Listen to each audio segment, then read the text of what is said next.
And now, it's time for another Dice Tower review with Tom Vasel. Hey, Tom Vasel here. And Holly. Today we're taking a look at a game called Fruit Mix. Although we have the Russian version, so I have no idea what that says. I'm guessing it says Fruit Mix somehow. Now this is two copies of the same game. Mine looks like a watermelon, a square watermelon, and yours looks like a strawberry. You like these boxes? Yes. What'd you say they look like? Ornaments. Oh, like a Christmas tree ornament? Yeah. Can you hold it by the string and it won't fall? Okay, I'm getting kind of worried. What if I pull too hard and the box falls out? Nah, the lid's on pretty tight. Anyhow, this game was at the Essen Game Fair, and they told me this was the anti-memory game. What does that mean? Let's look.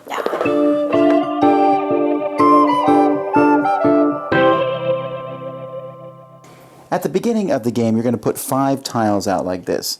Now, each tile here is going to show a different color, and it's going to show a different shape, plate, and it's going to show different fruits. So we got yellow square blueberries, green square bananas, blue pentagon cherries, blue circle orange, and red square kiwi. Everyone will look at them, and then you'll turn them face down like this. Now, each player is going to have a stack of tiles in front of them. So on my turn, I turn this over. Red circle pear. So I'm going to put it where I think it doesn't match anything. So I turn this tile over. Blue hexagon cherries, red circle pear. Nothing matches. So I throw that one in a box and replace it. The next player says here, nothing matches. So he puts it in here. The next player turns one over, puts it here, nothing matches. Then the next player, I put it here, nothing matches. The next player here, nothing matches.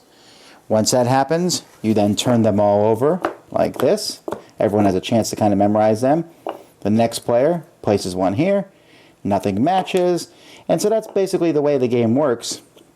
Except when you put something where something does match, then your problem. See, these are both green. So I'm going to replace it, but instead of throwing this in a box, I put it on the bottom of my stack.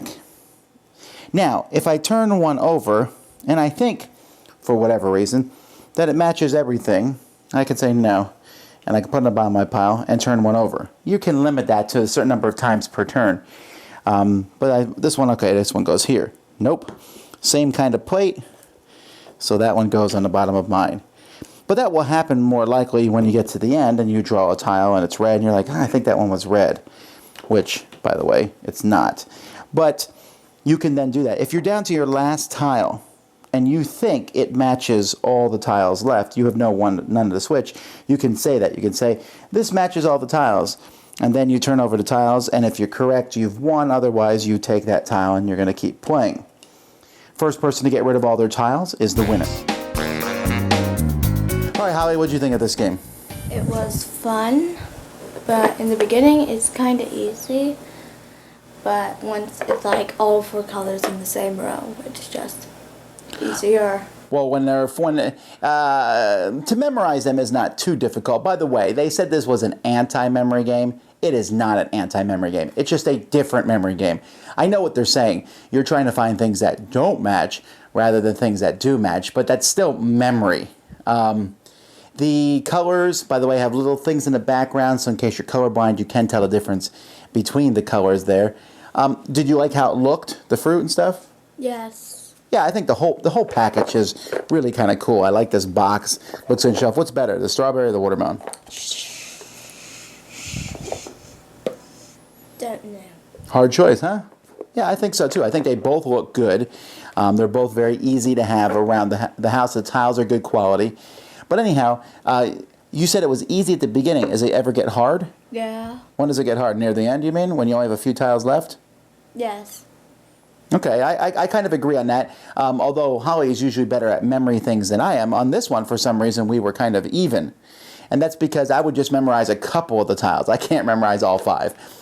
I memorize a couple and then just try to remember if those matched. Occasionally, you'll forget, and that's the fun. And sometimes, like you saw that first round I demoed, I was just putting them out kind of randomly, and none of them matched. It's not so hard, but as time goes by, the thing is, because most of the time they won't match, when they do match, that really hurts you. So, anyhow, what's your final thoughts on this game?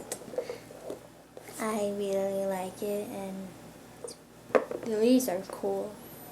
Yeah, the whole thing looks good. It's certainly more for kids, I think, and for families than it will be for, just me getting out playing a strategy game.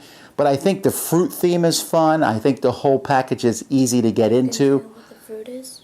Yeah. Well, I guess it teaches you fruit. But just the whole idea, it's like a twist on memory. So if you like Memory Match or Memory, then you'll probably like this game too. It's a little bit different, and up to 6 players can play. So that is Fruit Mix. Good or bad? Good. Dice Tower Judgment approved. Thanks so much for watching the Dice Tower videos. Find more great videos and reviews, as well as our top-rated audio podcast at Dicetower.com. You can also find other great shows at Dicetowernetwork.com. I'm Eric Summerer, and you've been watching The Dice Tower. The Dice Tower is sponsored by Cool Stuff Inc., where you can find great games for great prices. Cool stuff in stock. Check them out at CoolStuffInc.com. Shut the door.